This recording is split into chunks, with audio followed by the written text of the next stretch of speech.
I'm going to show you around the Baltimore Outer Harbor. We're starting here in the Baltimore Inner Harbor, developed in the 1980s by William Donald Schaefer to make it appeal to tourists. Obviously, it has done just that.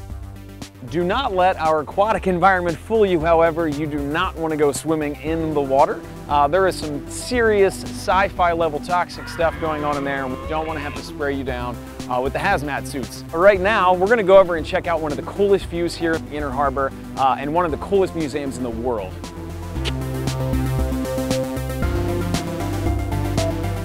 Totally not exhausting. A little bit exhausting. So what do you think?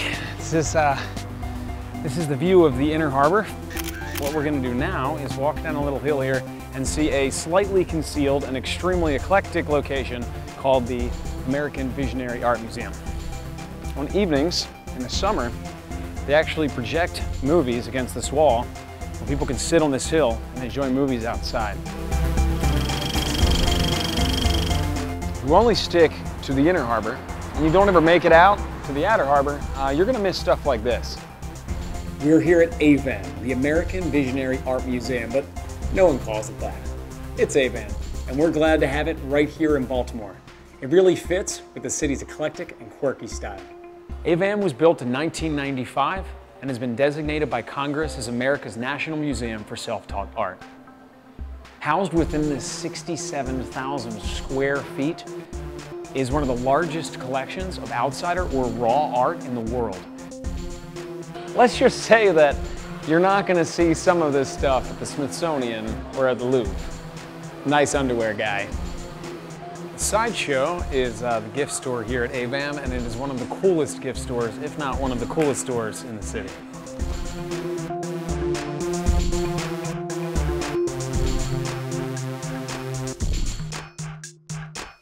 We're at the Baltimore Museum of Industry, out here in the Outer Harbor, as it were, to learn a little bit more about Baltimore's heritage as an industrial or Rust Belt city. I came here when I was 8, and I remember being blown away that there was an entire museum dedicated to blue-collar task work that my family's been doing for generations. This is the machine shop. You know, I've lived in Baltimore for a long time, and there are so many awesome old metal ceilings here. Now I know how they're made. Now, Baltimore is an old city, and industry has changed here a lot.